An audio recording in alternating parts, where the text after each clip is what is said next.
Okay. So we should start, right? Good.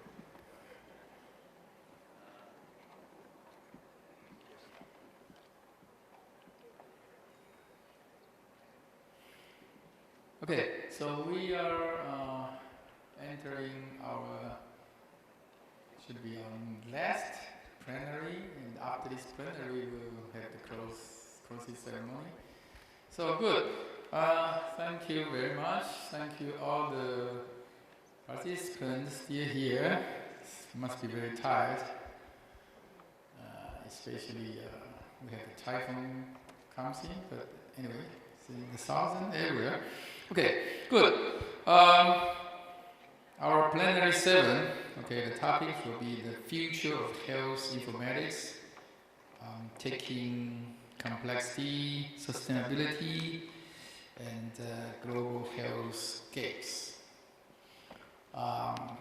So finally we are going to talk about the future of the medical informatics.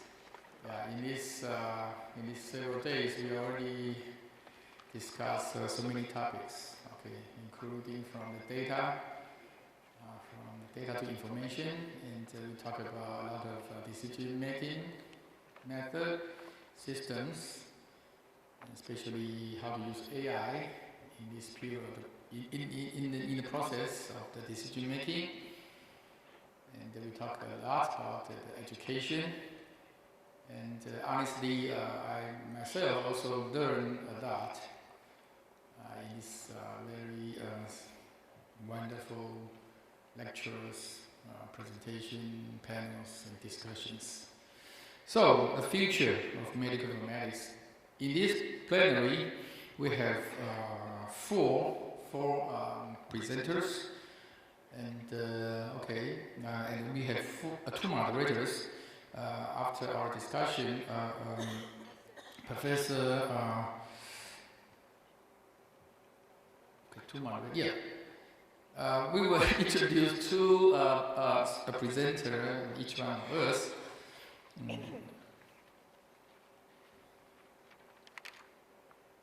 Professor Liu will be the first moderator. Lu, yes. Professor Lu will be the first moderator for us to introduce the first two speakers, and I'm going to introduce the next two speakers. So please welcome Professor Lu to the stage.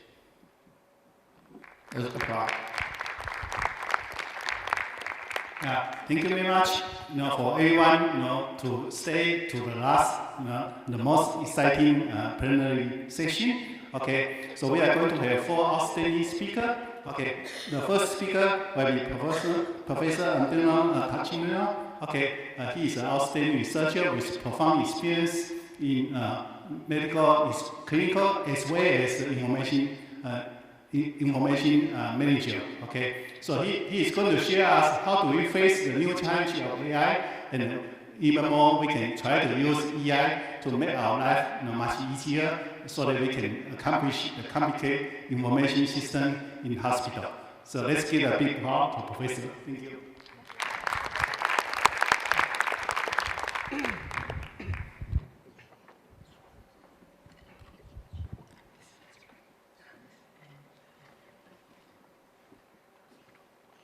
Well, good afternoon, everyone. It's a pleasure not to be the last one. So we will talk a little bit about something that is taking my sleep away for the past year, I would say. And so it's good to have this psychoanalytical connection here with you. You can listen to me and help me. So it's more a provocation than something really to educate people. It's more to put you to help us together think about what can we deal with the things I'm going to talk about. So a few disclaimers here. I don't have any commercial business conflicts. I certainly used AI tools for a few things, and they are described here, but the ideas and the nightmare are mine. Most of the drivers for this presentation actually didn't come from my academic side. They come from my role as the Chief Digital Health for a healthcare system in the city of Cincinnati, and that's in Ohio, United States. So there's a lot I had to take out of scope, or we would be here for the whole meeting. And they include things that are relevant to this, this provocation here, but we will not be covered. So AI governance, data and algorithm quality, mechanisms for AI surveillance, impact of AI in the workforce, the human factors, portfolio management, all those are extremely important. I get it, and a number of other things, but I had to decide what to include and what not to include. So we started this journey into a digital ecosystem in healthcare systems some decades ago, and initially it was mostly about transitioning from paper to digital, and then the focus became how can we streamline workflows, accuracy, reduce harm and stuff like that. And more recently, we are seeing this avalanche of more automated systems that are now powered in a fast track by AI. So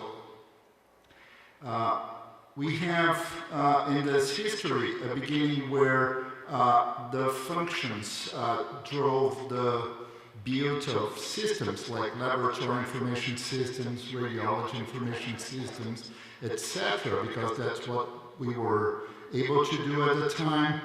And then we bundled those things together, and they became EHR systems. And I'm oversimplifying things here, I know that, but bear with me.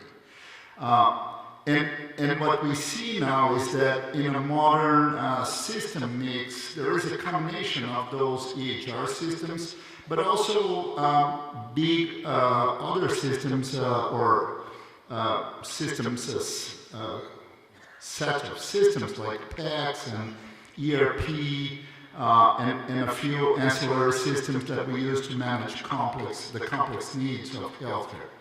In a place like ours, which is definitely not the most complex or the most sophisticated, we operate 300 of those things. So, just to give a sense. Now AI is the thing, and one of our moderators announced that we would talk about the future. And part of the challenge here is that the future is coming so fast that I believe we're talking more about the present than the future. So when I mention things that are happening now is only because the future is fast forwarding or coming sooner than expected. So artificial intelligence is transforming workflows, decision making, and helping us become more efficient and accurate. And something like from here, right? So, yeah, but it's more complicated than that. And it's much more expensive. There is no free lunch. You see those goodies, you think, oh, they will be cheap. They are not. And we will talk a little bit about that. So AI-powered technologies in healthcare, they are evolving faster in so many senses than EHRs took to get maturity.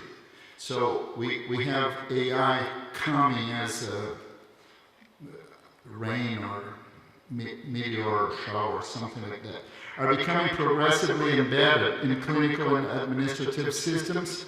So it's not only the AI most of the talks here were about, is AI that are being bundled inside systems. And those are pieces of AI, and we will talk a little bit about that. Those things raise liabilities and cybersecurity concerns, and there was some talk about that here. And they demand new accountability and infrastructure models. Our current frameworks are not ready for this new era of AI into the healthcare systems ecosystem. And add to the digital costs, even when there is a claim that the ROI or the return on investment is positive, meaning that we will pay for what we are paying by means of cost reduction or revenue increase, the digital costs are raising. So that's something very few people talk about. And in Umberto's version of how this graphic looked like, there was paper age and pre-EHR, EHR, and I'm seeing AI getting much more complexity than ever at a faster pace, and also the costs are growing. They are certainly not growing as fast as the complexities, but they are growing. This is how I think when I think AI tiered model in healthcare systems. And healthcare systems, in my definition today, are systems that operate ambulatory, hospital, and other kinds of care. So systems that have patients, and we need to care. We need to take care of them when they are admitted, or when they are at home, or when they are doing their ambulatory visits. So I already mentioned the embedded AI. So systems like EHR, PACS, ERPs, they are starting to embed multiple different functionalities that are driven and powered by AI. There is what I think of niche AI, things like ambient nodes, solutions, predictive models, video monitoring. It's a long list here. And there are the platform things. And I'm naming ones that are more common in the US. I don't know how much that relates to other places in the world, but a few of them are known to most people here, I'm sure, like ChatGPT, Copilot, and things like that. So, sitting in my chair, I need to, for each one of those things, I need to think about the life cycle of those things. So, life cycle, simplified, oversimplified here, starts with selection, or the pre-deployment assessment, that then we need to implement it, put it to work, and then we need to keep them working, operating, and then at some point they will be decommissioned. They come to end of life, or they are not working as we expected, whatever reason we need to decommission them. So how things come in the selection process? Vendors knock on our doors every day, several times a day. We have board members in our own organizations that know someone, that knows someone, that knows someone that has a company that have this magic solution. We also have consultants that have different visions of what we need, and they also have a long list of things we should buy or put to work. We have excited users that say, oh, I need this today, please. And then we have research, and you saw a lot of those things. So because we are an academic organization, we have researchers developing models and algorithms and things like that, and we need to include them in our ecosystem. So you can see now that the ecosystem is becoming quite interesting. So in the selection phase, what we tend to focus on are needs assessment, ROI. We try to match as much as possible to strategic and tactical plans. We try to stick to tech alignment. so we don't break other things when we add those new things.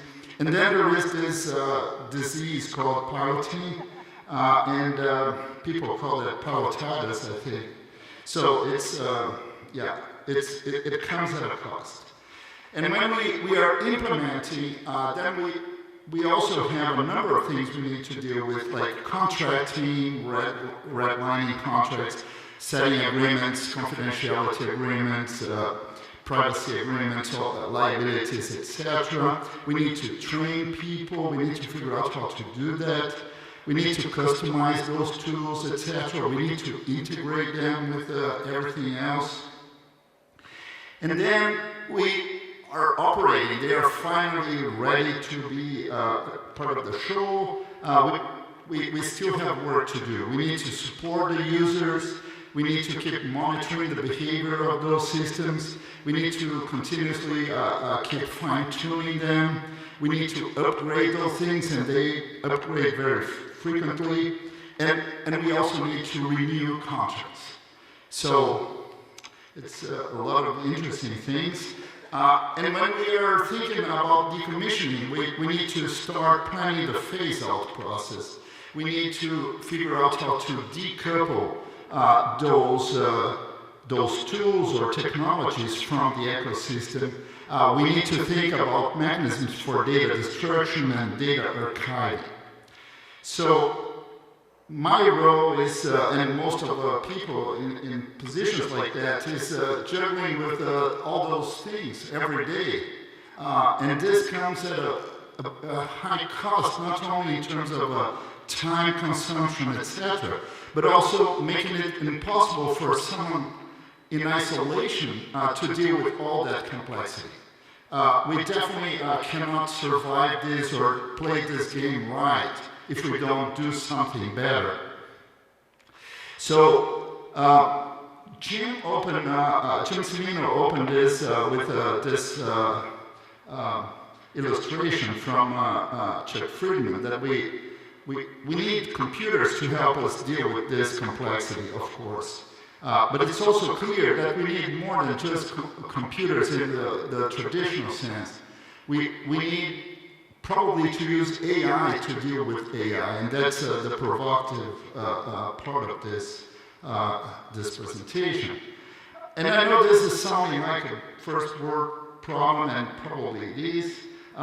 Bigger, richer healthcare systems, even in richer countries, can afford the complexities of operating those high complexity AI ecosystems. But even in countries like the US, most mid-sized systems cannot afford it. And all the small-sized ones definitely cannot afford it. And most only have partially deployed EHRs. So, and having the proper digital infrastructure is part of the requirement to deploy proper AI on top of it.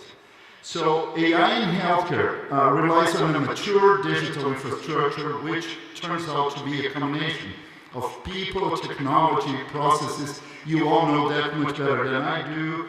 Regulatory, cultural infrastructure, that's the global context, which is not different from a microcosmos in one country alone, but infrastructure, diversity, influence, AI adoption, and governance. So while AI solutions can help accelerate this transition from nothing to AI-driven model, this process does not come without significant costs and complexities. So I'm wrapping up with some thoughts, and I know I just put some concerns forward, but what are the thoughts here? AI and digital tech are critical to help us today drive healthcare systems to become more productive, reliable. There is no doubt about that. The question is how we do it. Is it time for informaticians? So, and that's a challenge to everyone here in this room, to develop creative and innovative solutions, not only in terms of predictive models, decision support systems, etc., which are great, but ones that will help us deal with the complexities of managing and operating those highly sophisticated ecosystems. So, because things are happening so fast, I think we don't have the luxury of time, so we better hurry. And I am concerned also that the complexities and extra costs to introduce and operate those sophisticated tools can make it unaffordable for most healthcare systems. And the risks are significant that poor, small, unaffiliated healthcare systems worldwide may only see an increased gap compared to their better funded counterparts. Thank you, and please take my challenge to think about creative solutions here.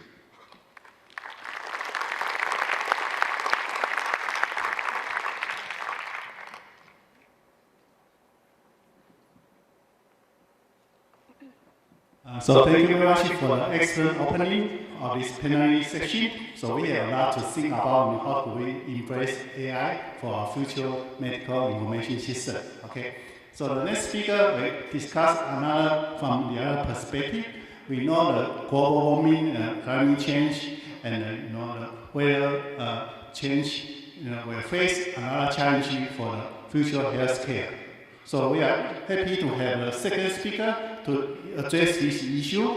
Okay, and the second speaker will be Dr. Jono Anonika Inkova, and she will give us another perspective. How do we handle the medical information system faced upon the weather challenge and the climate change? For example, today we have a typhoon, in the south part of Taiwan. How do we handle this kind of situation in the future? Please, let's give a big help to Dr. Jono Anonika.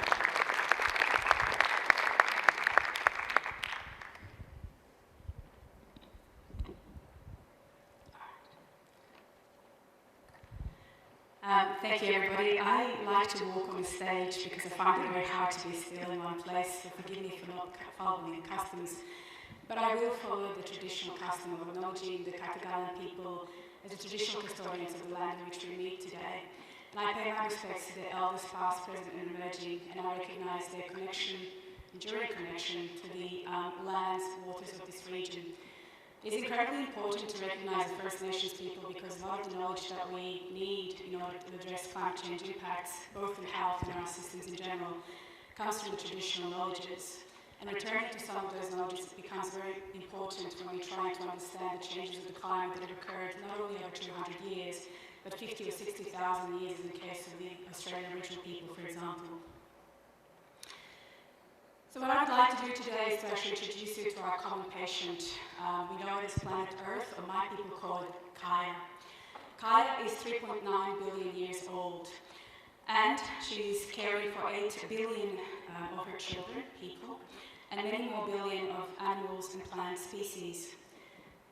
Kaya has not been well lately because her overall global temperature is increasing, and it's increasing because of the overconsumption of fossil fuels, whose production and burning into the atmosphere is changing the physics of what's actually occurring in the way our weather is forming, but also in the way our land is changing, our waters, our seas, and our fresh waters too. Kaya is facing 3 existential crises. There is the biodiversity loss, so the loss of our animals and plants. There is the pollution that comes from not just burning of fossil fuels, but plastics, and all the other things that we create as we generate waste, and of course the climate change. Now, as these things are occurring, we can see that as there's a deterioration in air, land, fresh water, oceans, and biodiversity, there is also a deteriorating impact on our health. I'm new to climate and health. My journey actually sits in a personal story from 2019 to 2020 Australian bushfires. In many ways, it's always hard to think about that day, but it's very important that we do, because the lessons of the past are the lessons that inform the future. When we actually were going through this period of time, climate change was always at the back of my mind, but never an important issue, because what would I, as a nurse, know about climate change? It was sometimes discussed at our dinner table, but never really taken seriously. But during 2019-2020 Australian bushfires, you get to see all the vulnerabilities of the healthcare system. When there is no connectivity, there is no digital health. There is no access to internet, there is no access to information. Because of the immediate disaster responses, there are no healthcare workers you can access easily. If you're a mother of a young child and your child is experiencing respiratory difficulties, you don't know what to do because in that moment you yourself are overwhelmed by the smoke and watching the fires as they're passing by. When you realize all these difficulties that exist in our healthcare system, you start to go back to your normal life, but there is no going back to normal life. For me, my life has profoundly changed. I couldn't go back to the job that I went to before because that job didn't do anything to try and address what we were facing. So the question for me, both as a nurse, as an educator, as a mother, as a wife, as a carer, what can I do to make a difference? When you look at these impacts and you actually try to understand where your position is in life, you reflect on what is it that you do know. I know health. I know people. I know what I can do to care for people, but do I know what I need to do to care for the planet? And the first step really starts with education. And that means understanding the climate change impacts on health. So if you are looking at rising sea temperatures and expecting severe weather, what is it that we need, both to improve our own resilience, but also to improve the resilience of healthcare systems, which care from those who are most wealthy and those who are the poorest? And believe me, climate change doesn't differentiate whether you're poor or rich. As you're actually getting more extreme weather is occurring, there will be a lot of migration of vector-borne diseases. There will be also the changes in how we manage those over time, how populations respond to them. There will be an increase in allergens, which we are seeing already.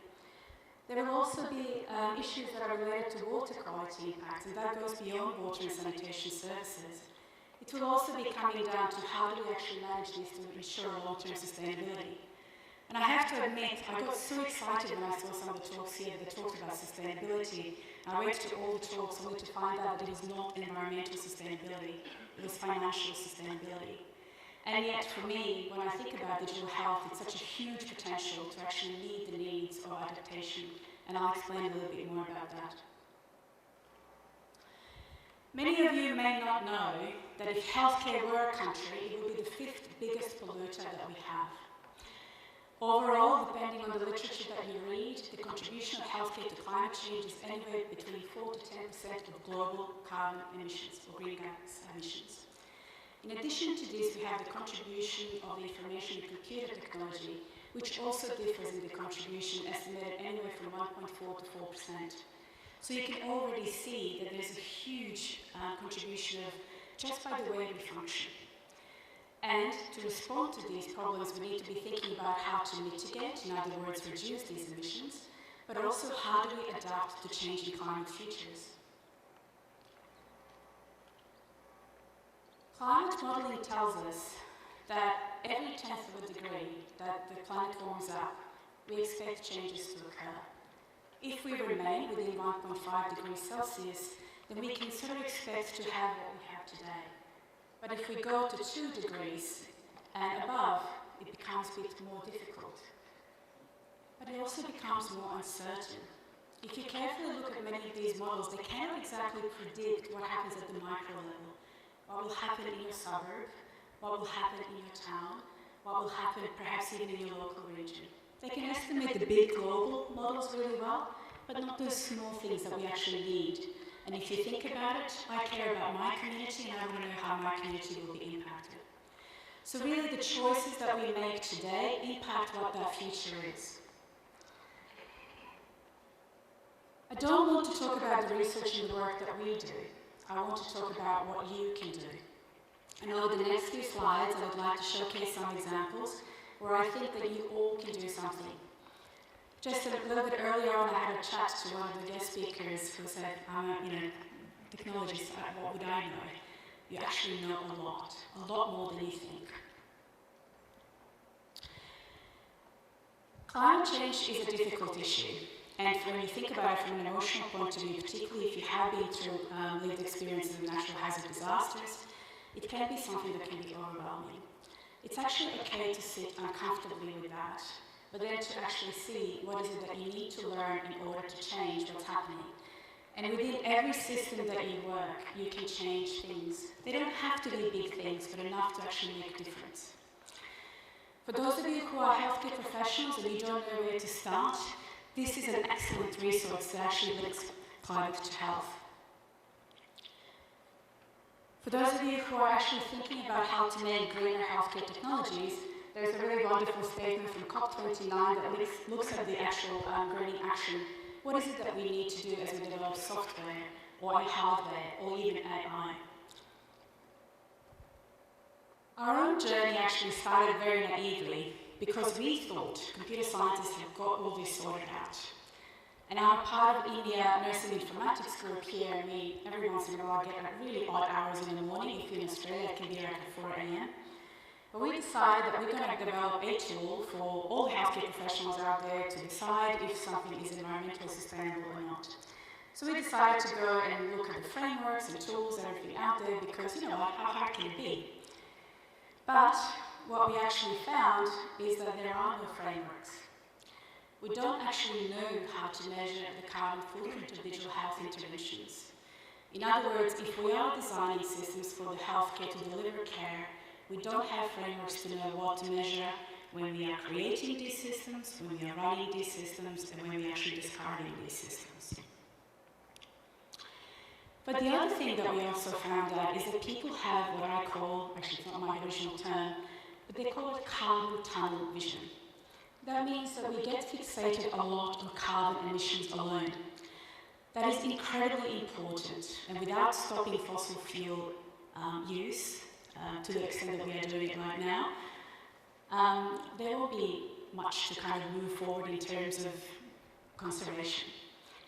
But if we are stopping carbon dioxide, there are actually other things that we need to be thinking about changing too.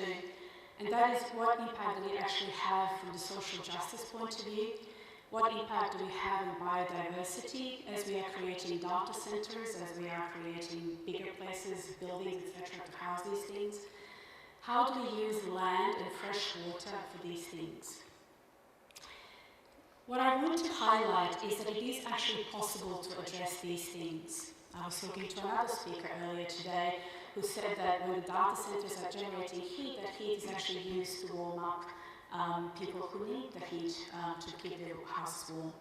But I've also seen data centers where people have actually built tree coverage on the top. So it is possible, but we need to be thinking about it in a conscious way. Our scoping review also showed that all these systems that we are designing indeed do have impact on the quality of air, water, soil, and of course the animals themselves. So for example, if you look at, again, data centers, they are using high water, a lot of water for cooling and power generation. For some reason, they can only use fresh water. And yet, if you're building these systems in impoverished countries where fresh water is an issue, how does that then come in terms of equity and climate justice? Pet peeve of mine is e-waste. I don't know about you, but every few years my organisation changes computers because they're not fast enough. Overall, we produce about 62 billion kilograms of e-waste. Only 22.3% of that is actually recycled in a proper way. The waste that is actually being exported predominantly goes to Global South. And there, the World Health Organization has demonstrated that a lot of it ends up on the landfill. That means that all the chemicals that are in these systems, they bleach into the environment, into the soil and water.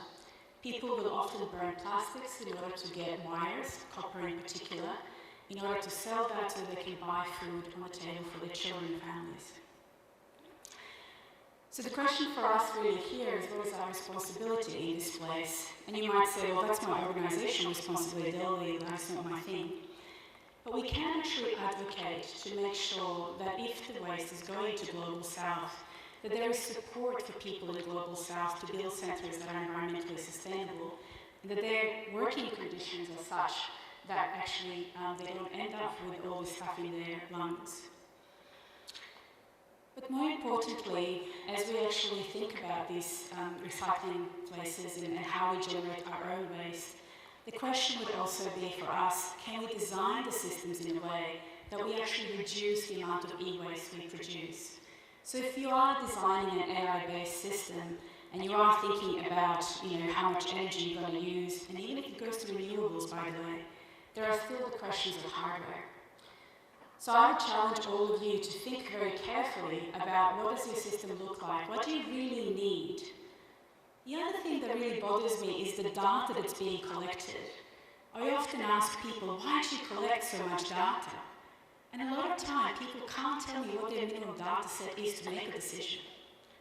What is it that you really need to collect and why? These are things that you have power over. These are the things you can decide at any given time. By simply consciously designing those systems to do what they need to do rather than collecting every single thing just in case we might need it for the future. So when you are thinking about generating your AI-driven solutions, I would really like to see you start measuring the carbon footprint and the environmental impact of these solutions. You all have incredible imagination, and I've seen some incredible things. But at the back of my mind, I'm wondering, what is this impact on everybody else around us? If we are creating solutions to make people in the West better, only to harm the health of those in the global South, are we morally then responsible for those decisions? So as you're thinking about this redesign, always think about why is it that you're doing what you're doing. It may indeed be that you don't even believe in climate change and you don't think it's a problem, but you know what waste is, and nobody wants to waste around. So think through in terms of what might be possible to do with that, but also what impact that reduction of waste might have on future generations. Health informatics have an incredible power to redesign lots of the systems that we do. So in our case, for example, we wanted to look at the clinical documentation of climate change impacts on health. And we knew that the United Nations Disaster Risk Reduction Office has produced a hazard information profile, 302 to be exact, that also included environmental hazards, meteorological and hydrological, so weather and water, but also chemical and biological. And what we found was that 90% of meteorological, hydrological, and environmental hazards were not in clinical documentation SNOMED CT. That means that if the organisation used SNOMED CT to document climate change impacts on health at the bedside, the clinicians simply didn't have the ways to do that. We actually published this and then contacted SNOMED CT and said, do you know you've got this gap? And then promptly didn't hear about it for quite some time, only to find out by accident that on their website they implemented 90% of our recommendations. That means that the clinicians in over 90 countries, in many different languages, will now be able to document things like heat wave, drought, flood, different kinds, as well as the environmental hazards themselves. This is the power of health informatics. That means that when we see patients at the bedside, we now can use heat wave as an exposure factor.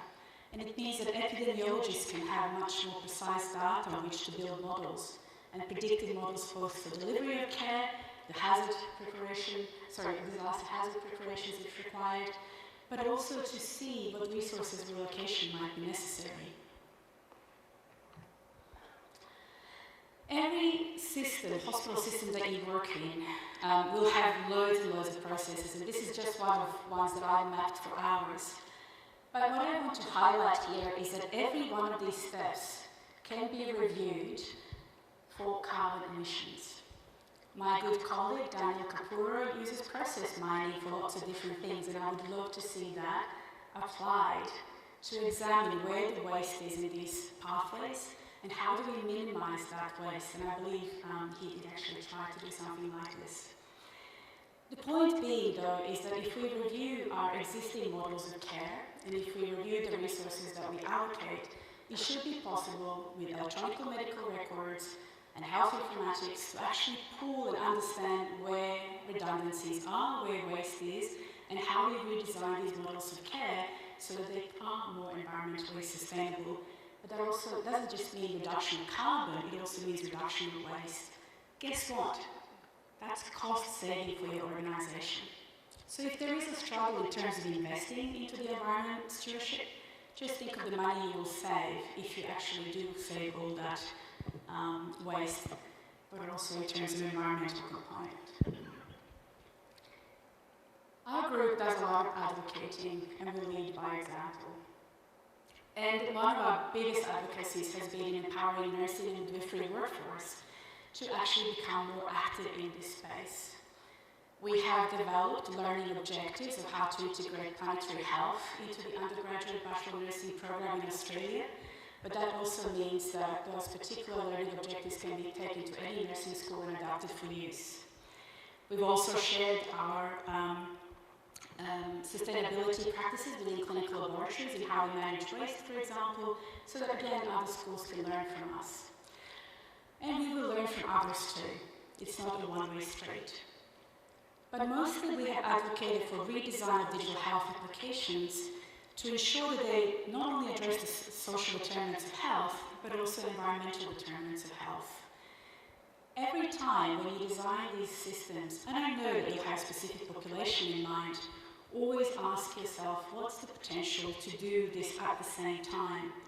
So that in your design you do consider social determinants of health, you do consider the environmental determinants of health, and then, of course, the end outcome of what that system should serve. In other words, the solar factor. This little slide is just there for those of you who would like to think about how to reduce your own personal carbon footprint. I, for example, don't buy my phone as often as I used to. I would love to get a tip from somebody on how to turn off the Google AI in Chrome, because it really annoys me. And I wish I could just remove it, just for the carbon footprint's sake. But the other thing that I advocate for is connecting to nature. You might have noticed over the past 5 days that I wear dresses with flowers. It's not because I want to be a centre of attention, it's actually to connect back to nature. That's one way to do it. Perhaps where the biggest challenge we have, whether we're a healthcare professional or something else, is how we shift our thinking from person-centred care to planet-centred care. The person-centred care asks us to do all we can to try and put the patient first. But the person-centred care model is not inclusive of planetary health, so water, soil, land. But planetary health is inclusive of person-centred care. So as you are thinking about the clinical processes that you go through, you might want to be thinking about how do we actually put the planet at the centre of that. The other thing is the connection to community. Many of the presentations that I've seen have spoken a lot about the structures and the systems that you lead and make. But I've hardly seen anyone report that they actually went to ask the community first what they wanted as a solution. In many cases, solutions are not complex technologies. It's not AI. It's not AI supported or AI driven, or whatever it is the terminology you want. Sometimes it's as simple as an SMS.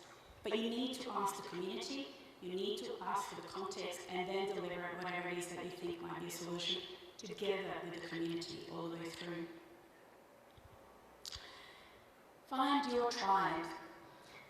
If you're on your own and interested in climate and health and you're finding it very difficult to connect, we are always welcome to have more on our screen here.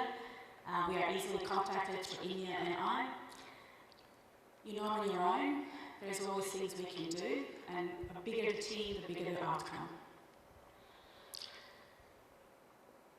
Now, all this stuff might sound very naive, and when you consider the current world situation, geopolitical instability in particular, war in Ukraine, war in Palestine, images of starving children, you might think, well, climate change, where does this fit? And there are many mornings when I wake up with an absolute crisis of going, what next, where to? In those moments, it's incredibly important that you have your own North Star, your own reason for doing what you're doing. And for me, it is this person. Thank you.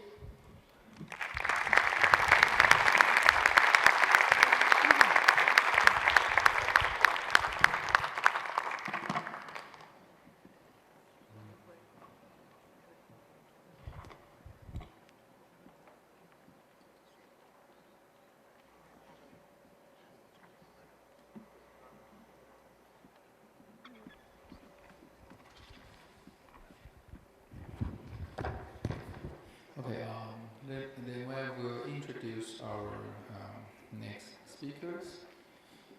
Our next speakers is Miss Kate and Abriel.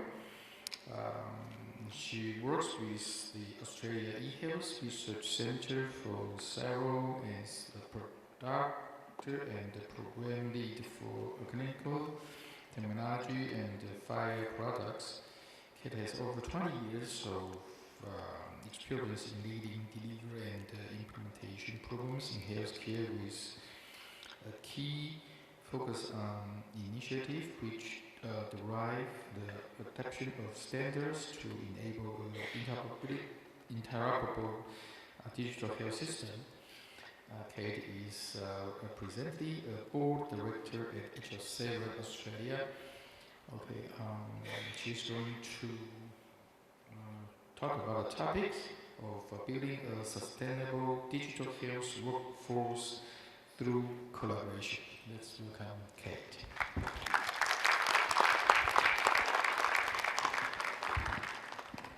Good afternoon, everyone. Wow, what a presentation followed. Thank you so much.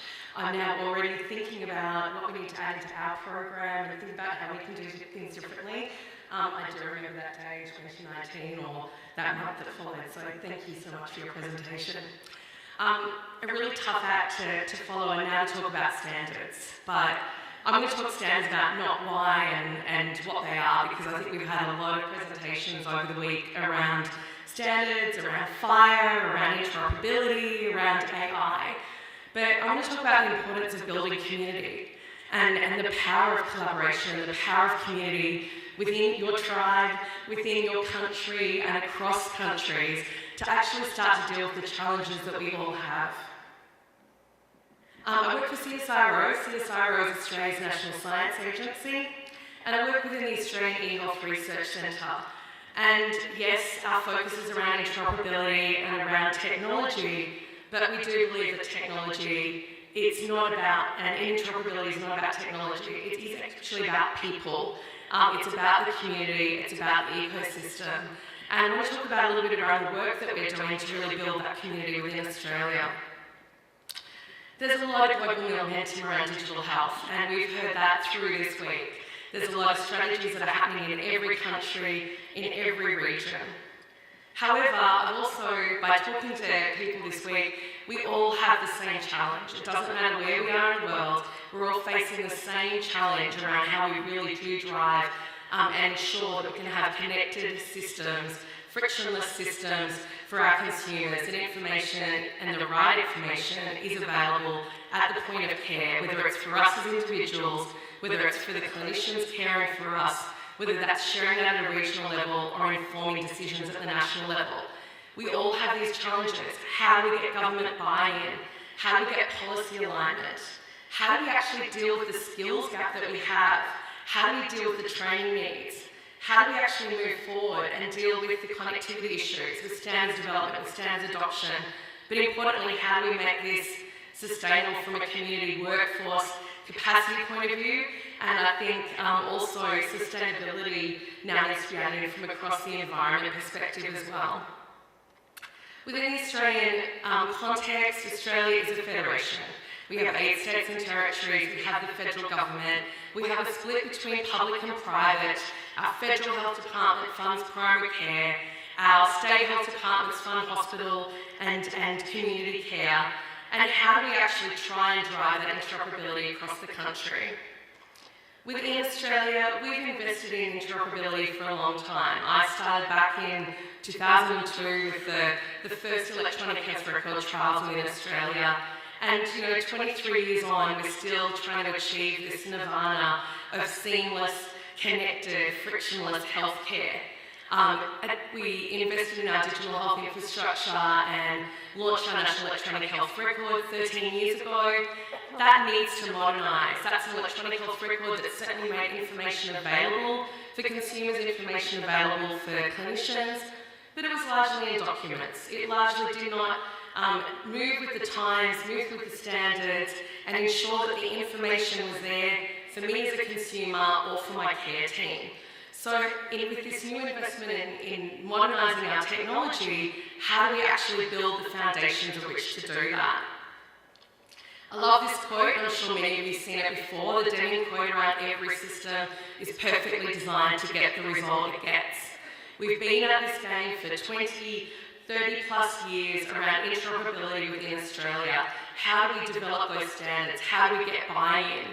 And thankfully the government said, well, we've been trying the same thing for the last 25 years. We've got to try and do this differently. If we're actually going to end up with an interoperable healthcare system within Australia, we can't take the same approaches that we've taken to standards development and hope to get a different answer. So SPART was a program that was funded by the Federal Health Department in the 2023 Strengthening Medicare budget. So Medicare is our national health insurance scheme. Every individual in Australia has access to healthcare, but we do need to make that healthcare sustainable. So if we ended up with a government that said, right, if we want to actually look at how we modernise healthcare, how we make healthcare sustainable, how we have the right information at the right time to make the right funding decisions, we need data. And not just data for data's sake, not all the data, but what is the most important data, what is the most important information we need in a way that we can use it. So the Department of Health, Disabilities and Ageing said, let's actually look at how we can accelerate the development of standards within Australia.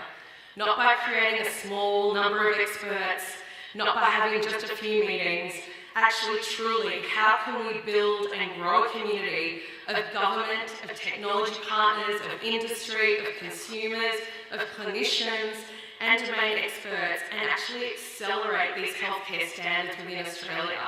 And so the partnership was created with funding by the Department of Health, the Australian Digital Health Agency, which is the national agency responsible for delivery of national health infrastructure, HL7 Australia as the Standards Development Organisation for Fire, and then the CSIRO to kind of act as that quasi-government, independent community builder to bring the community to the table. And for us, standards are only as strong as the community.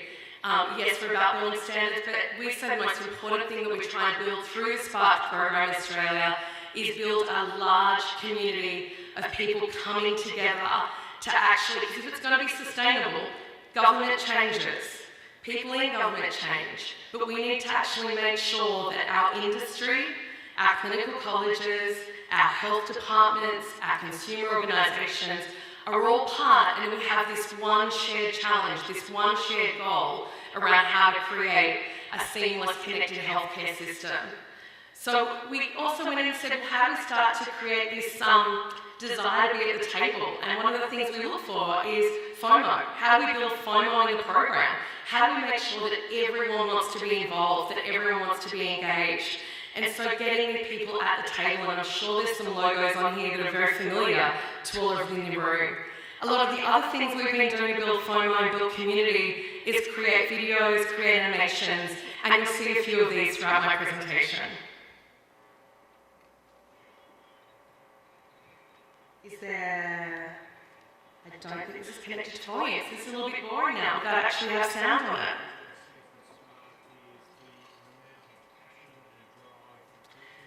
So one of the things that we want to do is, and the way we build community is actually starting to, and I'll just talk over this, is that we do actually have and bring together large groups of people to actually start to agree and start to debate around these standards.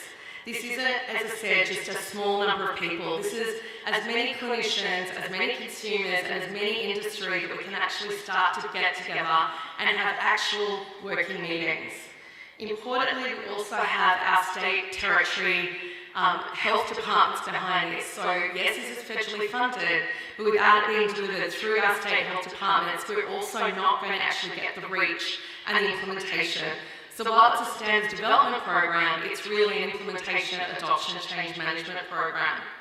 So this is the boring technology slide, and everyone says, well, what are you doing within the SPARK program? And one of the most important things we're doing through SPARK is actually changing that conversation with clinicians around data. And we are actually focusing around what data is the most important data to you as a clinician, not what do we need for government reporting, not all the data in case we might actually need that data in the future, but having that conversation with clinicians around what is that core data for clinical interoperability that we need in our systems that we need to exchange with the next person and the next person down the care chain. So one of the things most fundamentally we're building is an Australian core data for interoperability. Now, if we have that core data for interoperability, we need that standard language, which is where SNOMED CT comes in, and working with our clinical colleges around agreeing and developing those value sets. And importantly, the fire implementation guides are a core part of this as well. But one of the key values around fire is also those testing, piloting frameworks. This isn't standards conversations of old where we sit in a room and have a debate. This is actually building, testing, validating iteratively together as we go. And people say, well, really, how big is this community? Surely only about 30 or 40 people. Like, who really wants to talk about fire? Who really wants to sit in a room and talk about SNOMED data models? Like, that stuff's kind of boring. Well, no, this is where we're really trying to make this something that's accessible, something that actually helps grow the workforce as we go. So we have 876 members as part of our clinical design groups. So we try and get as many clinicians across the country to start to get involved, have these conversations in person and online. But importantly, you can't just have that with a clinician. You need to have the technologists and the consumers and the government in the room as well. Because at the end of the day, we need to be focused on what are the outcomes that we are trying to achieve for consumers, consumer-centred care. We need to make sure that this is fit for purpose for clinicians and does not add burden to clinicians. This should be adding value to clinicians and making it easier for clinicians. One of our main mottos is around make the right thing to do, the easiest thing to do. And one of the other key components of our program is a focus around single entry or single build and multiple use and multiple reuse. We have to make it easy, we have to make it fit for purpose, we have to make it implementable. So we make sure by having as broad a range of clinicians there as possible. We have 617 people as part of our technical groups. And this equates to kind of, regular calls of 60 or 70 people jumping online to actually start to agree the specifications. And the value to government is, yes, they have a small core team that's driving the community, but they've now had close to 23,000 expert hours from the community involved in this. This is truly community development, and it's also been part of that workforce capacity. So when we started 2 years ago, there was a handful of experts. And we were in a room, and then more people came into the room, and more people came into the room. So now we've gone from a point where the clinicians are like, not really sure what a clinical information model is, to now engaging with mind maps, to engaging with open air archetypes, to engaging with fire implementation guides. So part of that approach around thinking about building workforce capacity is how do you engage people, engage as broad a group of people you can in that community process to start developing. You don't have to be an expert to come into the room. You have to be an expert in what your day job is and what you need and what information you need to make your day better. And then you can start to learn throughout that process. I think this unfortunately is going to be another video that doesn't work, but hopefully all of these are available on our website and you'll be able to have access to them. But part of what we try to do is also... No, it's working.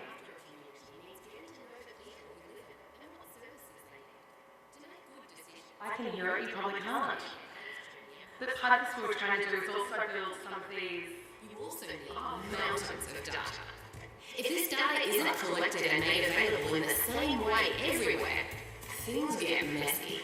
Enter Sparked, Australia's fire accelerator. To make the right decisions at all levels requires the sharing of good quality and de-identified data, because protecting people's privacy matters. Standardisation means that accurate data collection from point of care can drive innovation throughout the whole health sector. It also builds the foundation for a learning health system where data is continuously and securely analysed to improve health outcomes for everyone. Now, what Bright Spark thought of that? Sparked. Better standards, better health, better outcomes. So one of the things we're trying to do is, yes, we've got the videos that we speak to those that are passionate about standards, that understand standards. We have the training material, but how do we also start to share the story around the value of standards, the value of data, the value of interoperability to the broader clinical workforce, the broader government workforce, and the broader consumers. And this is where we've also, as part of the program, started to look at what are those different tools that we can use to engage as broader people as possible. And we're not only doing work within Australia, CSIRO, in working with AusAid through our Department of Foreign Affairs and Trade, has been working in partnership within Southeast Asia and the Pacific region, looking at how do we actually build standards, interoperability and capacity development, and importantly, building that through community and collaboration.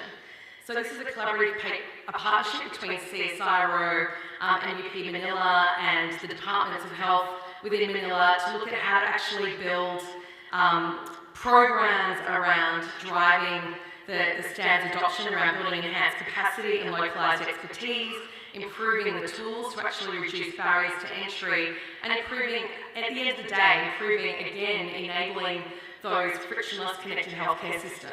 This is very much done in partnership with the countries, in partnership with the country's strategies, their digital health plans or interoperability plans, but saying how can we use some of the tools, some of the capacity building, and working within country to start to grow that workforce to make sure, again, these programs are sustainable.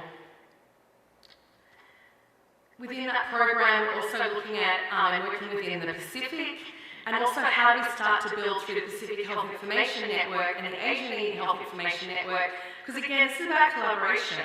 I think in one of the sessions yesterday talked about we need to share our failures, we need to share our lessons. How do we create forums in which that can be shared? So with the lessons and through the excellent work that's happening through the Asian Health Information Network, and also the excellent work happening between the Pacific Health Information Network, how can we start to bring those together, start sharing those lessons between those countries, between those organisations? How can we make sure that something that works in one country, we can quickly start to disseminate that across other countries? And part of the key thing around the strengthening framework is really using those key strategies again around learning. How do we support learning programs, training programs that can then be disseminated through train the trainer and building capacity? How do we create sandboxes in which we can share sandboxes across the networks that enable advocacy, testing, development and exploration around standards tools, and importantly again, building that community of practice. I don't know how many times I've said community in the last 15 minutes, but community is absolutely core to this. It is about collaboration, it's bringing those communities together and enabling those communities to share, to grow and be more sustainable.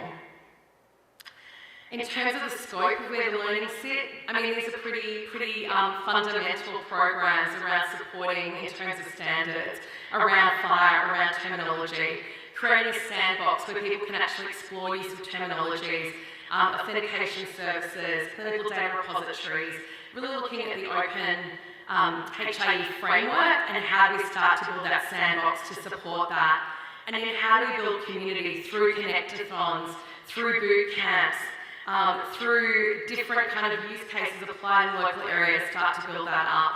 And we're also aligning this to the WHO SMART Guidelines framework. So how do we start to walk through those use cases and align that then both to both the country-specific strategies, the country-specific needs, and then lift that up and align that to the global frameworks as well.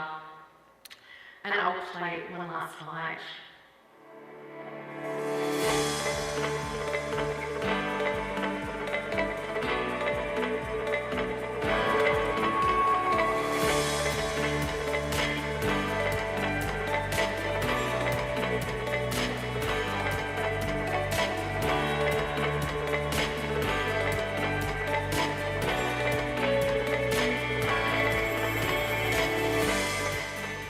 Once we build that whole network, it will be easy to navigate patients, implement projects, plan future funding, and be able to change the course of public health in the country.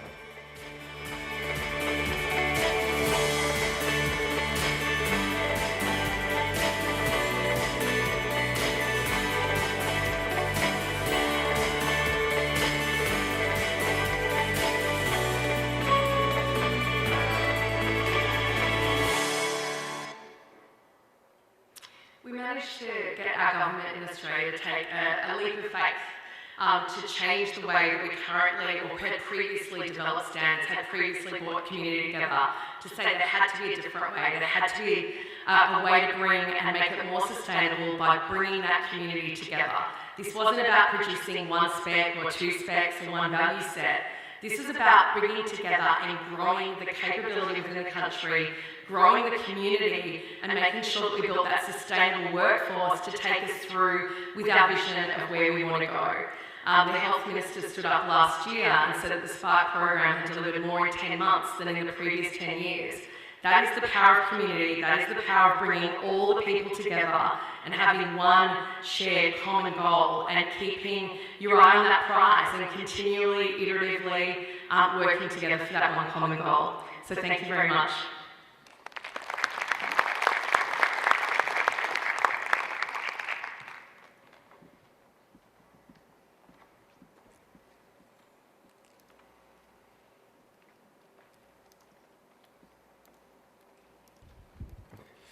Thank you, Kat. It's a wonderful presentation.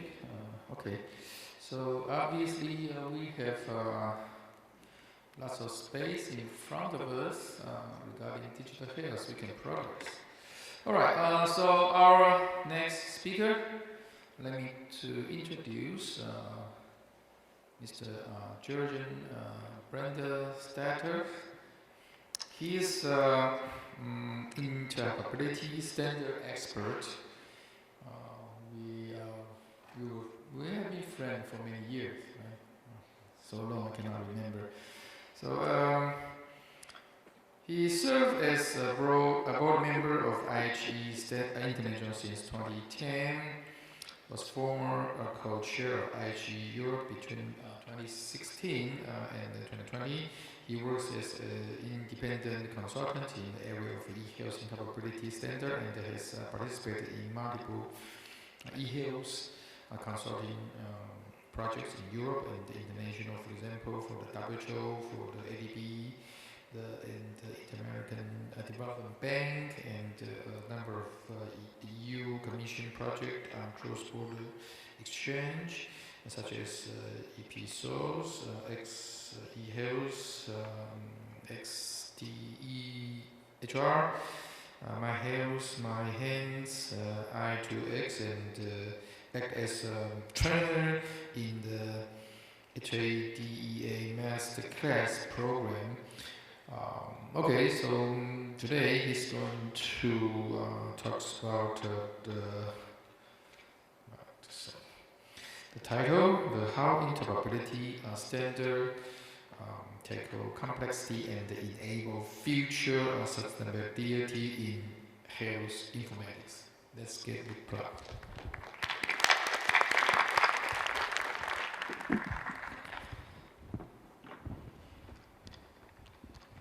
Thank you for having me. It's a great honor, and I'm actually totally wowed, to be honest, of this last plenary here, and I feel a bit humbled to bother you all with something so boring like interoperability after the speeches in front of me. But anyway, relax and enjoy interoperability and how this is currently developing globally. So what's the challenge today? So we have all heard that already. We have countries globally who are all starting up their digital health agenda right now, or since a few years. Australia, we just heard before, but all Europe is starting up now. So that's a lot of countries, and this is all new, so happening now. We have regions who want to exchange data across border, like Europe, like Latin America. We even have reach outs to other sectors. We see that use cases go more and more connected to e-government, or to e-justice. We see all belongs somehow together in a way. The number of use cases is increasing, the complexity of use cases is increasing, and we have the secondary use sector already getting in the focus. So more and more of everything, basically. Still, we are still busy with the deploying of the traditional use cases. I know personally many countries which are currently struggling to get, for example, image sharing on a national scale up and running in their country. Or the, like I would almost say, very simple use case of sharing a discharge summary or things like this. So we heard throughout here AI everywhere, you know, bright future. But on the ground level, to be honest, we are still struggling with things like this. And in the future, we have more complex and more use cases which are already on the edge of starting. So, for example, ordering. Ordering is something from a standardization perspective which is not really globally already standardized. We have the publishing of the ordering result, like, for example, a lab report or a radio report. But the ordering process itself, we have standards and we have file resources around that, you know, but we have not like this blueprint where we say, well, this is how it is done on a global level. So, and this is something simple like ordering, which we do basically every day, you know. But we want to have appointments on an electronic base. Data reporting would have been nice to have during COVID. We have complex clinical scenarios like tumor boards who wants to exchange data and be supported by health informatics. And again, secondary use, which comes with the big topic of anonymization, which is not trivial from an informatics perspective. The other challenge is this one. So we are always talking about standards, you know, and technology architectures, but in Europe we have worked for getting the health information exchange going in the European region, which now peaked at the new regulation European health data space.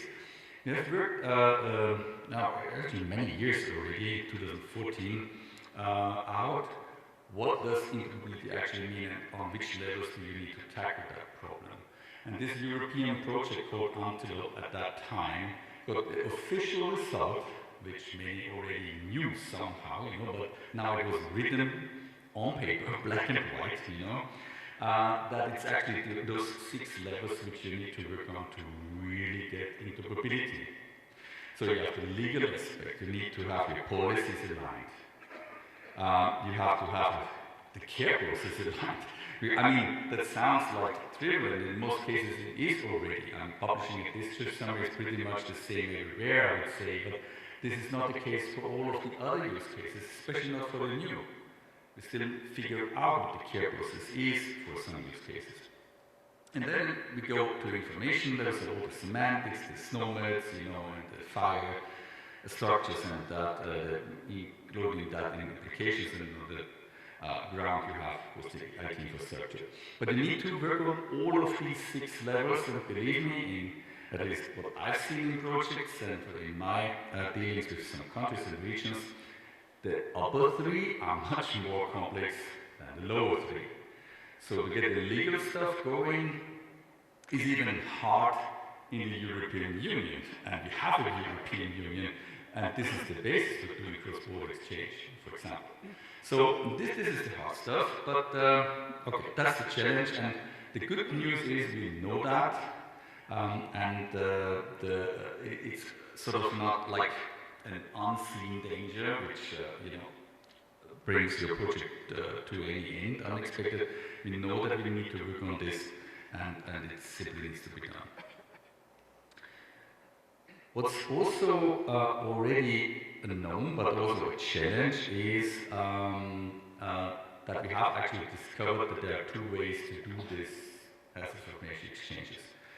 So, especially in Europe, for example, we did that. We started with a healthcare provider to healthcare provider health information exchange, which looks about like this. In Europe, we have these national contact points in every country, which communicate to each other. And if I, as an Austrian citizen, go to, let's say, France, and I have a health issue, then I can go to the French doctor, and the doctor has an interface where he can press a button, find me, identifies me, and there's a lot of things involved here, but at the final end, he can instruct the French national contact point to talk to the Austrian national contact point to get some information for me and deliver it back so that my care can continue on the other side. And since it's healthcare provider to healthcare provider, this is all bi-directional. So for example, one use case in Europe is e-prescription cross-border.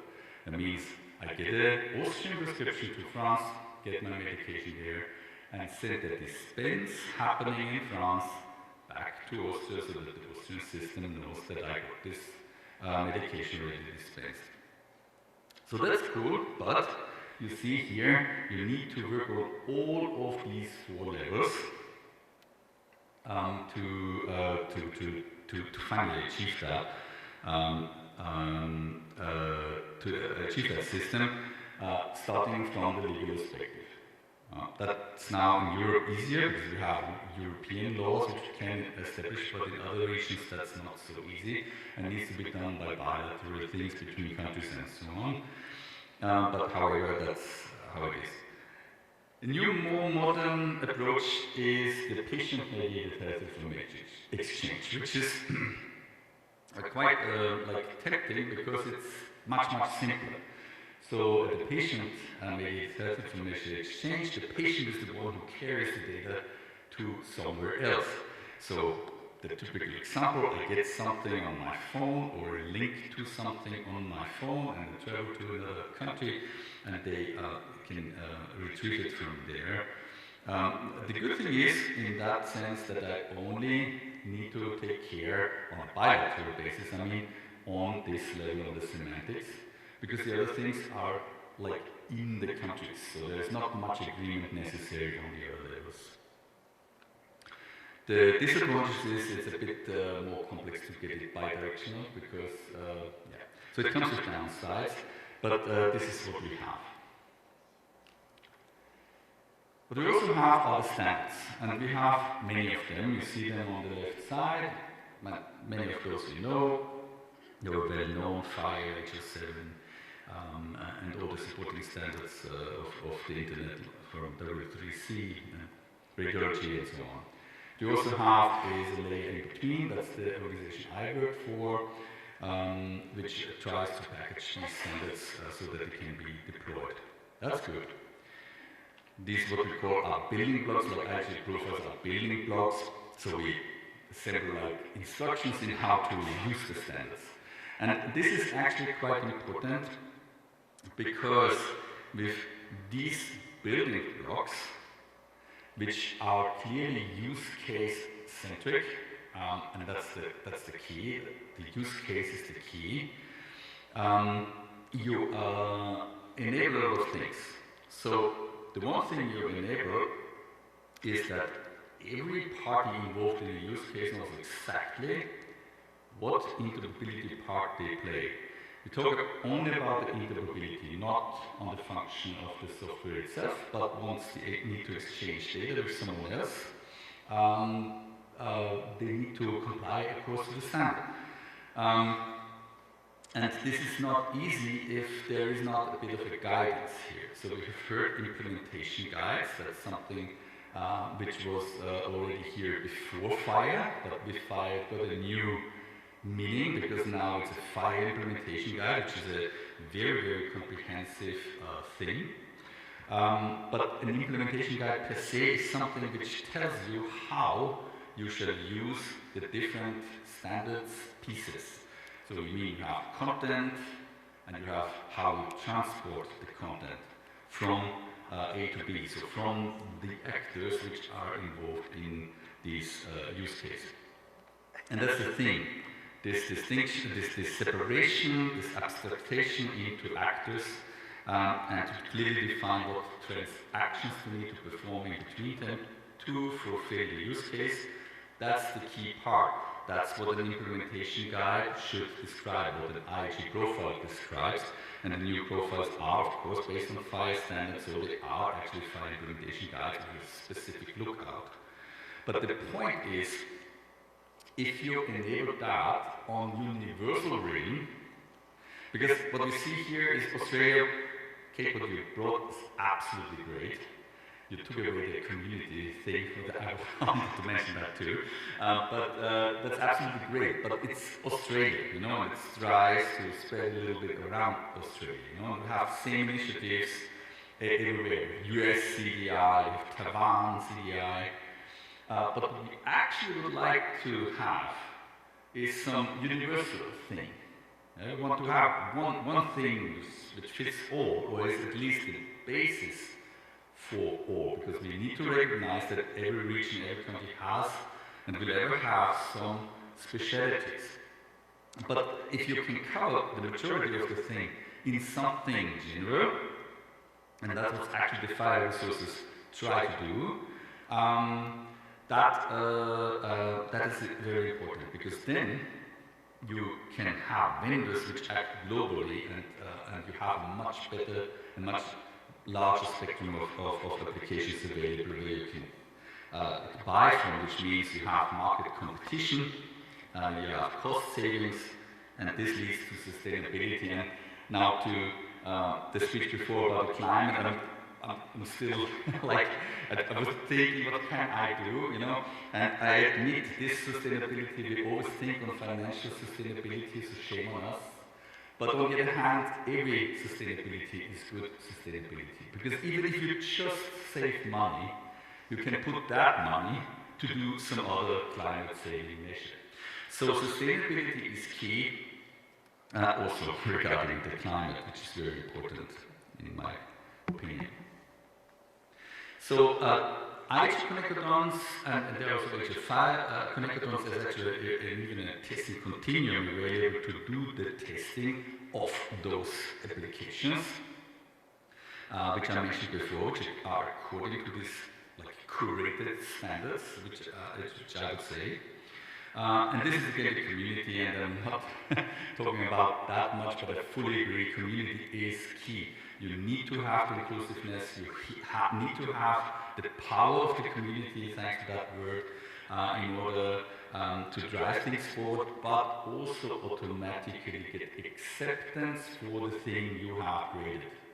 Because this is where you lose momentum in the end, when you finally surprise everyone with your really great specifications, but everyone didn't know about it, and then naturally you get resistance normally. But in that, if you do it like that, it's much better. So these testing events are happening there very much. This is just for your information that there are 7 levels. So there are like the fire connectodon level and the IG pluggaton level and so on, where you play around with the specifications, prototypes and so on. And there's the IG connectodon level where you test actually some products which are about to get on the market. And then what we have are also project events. Those are testing events which are not testing the standard, because the standard is universal.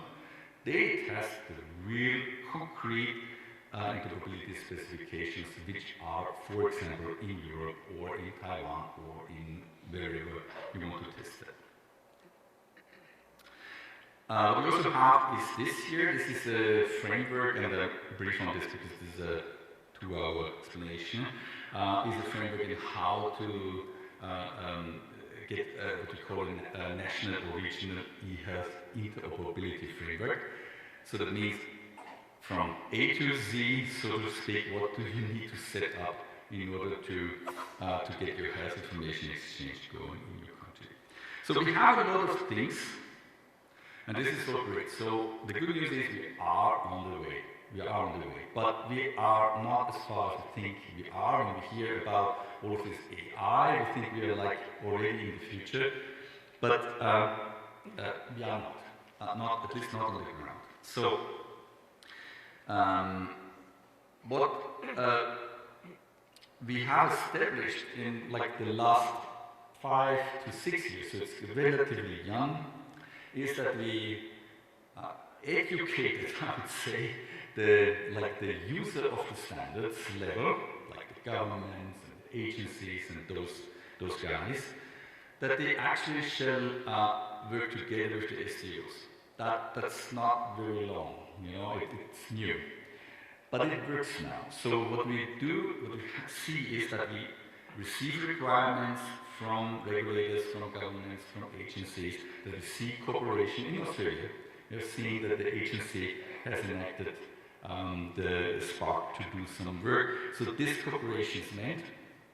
So give the requirements to the SEOs so that they can walk the whole mile of standardizing that, and then take the outcome to implement stuff. That's the idea. And the outcome are like white papers, the standards of course, but also the profiles and the test tools and the connectors, which means that you have tested products which you can actually purchase. And yeah, the standards communities are here. We are in the packaging part, and IT Catalyst is an operation we help to test. And all of this is not for profit. So this is really progressing the global public good. The STOs have united in what we call the Joint Initiative Council. So there are many, not all, but many STOs are already in this council, and the council was founded to have some more coordination between these STOs. That was the initial purpose. Then later it turned out, well, this Joint Initiative Council could also be our entry door for the other levels, which we want that they talk to us. What I mentioned before, we want the regulators to talk to us. But the regulators, they don't necessarily know to whom they should talk with their request, you know? Should I talk to HS7 or to IG or to DICOM or to anyone? So the idea was to say, let's talk to the JRC and we figure out whose concern it is, you know? And because most of the requests concern more than one party. And on the other end of the line, we see that the WHO, the European Union, the US, and many, many other national countries have already got contact to the STOs. And as I said, that's relatively new. That's relatively new, and that's really good. And there's also an initiative which is called Global Digital Health Partnership, which is a partnership of 40 plus countries plus WHO, an informal partnership, which is there so that the countries can help each other in getting their health information exchanges going. And one work stream is interoperability work stream, and that one is partnering very much with the Joint Initiative Council regarding one particular standard, which is now very prominent. So if you see this map, and then you have the different projects here, for example, the European Union. We have a large multilateral project around Saudi Arabia.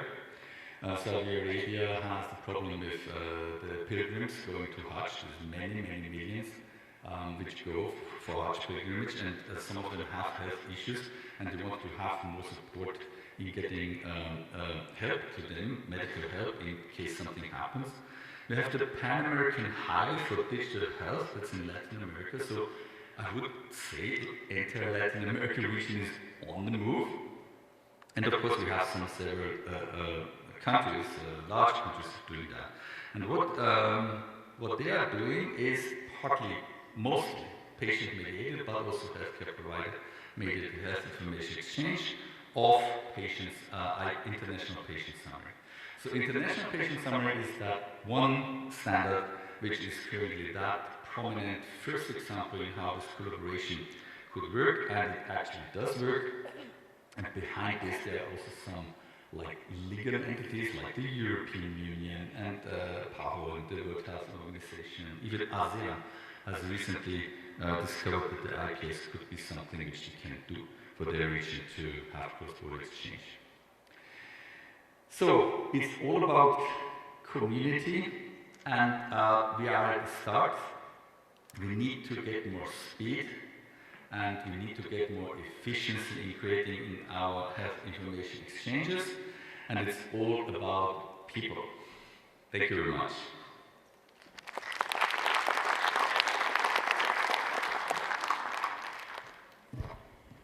Okay, thank you, Georgie, and thanks for our presenter today. Since we are running out of time, we're still closing ceremony, so So here I will just raise address some very simple conclusion about it, because of all this. Our panelists just remind me it's a very important initiative about One Health. So One Health is kind of integrated approach for the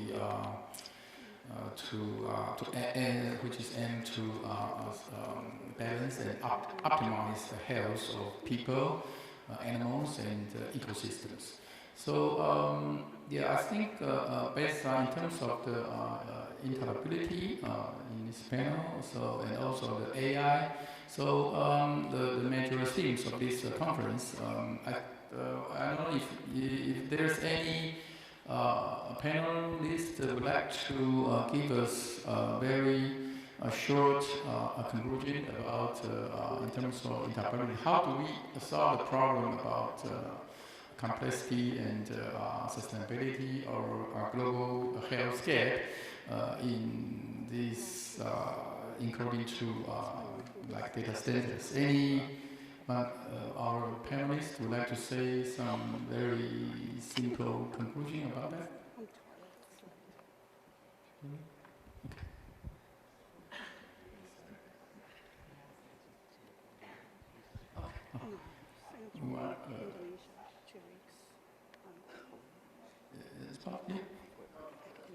Okay. Okay. Right. Okay. So.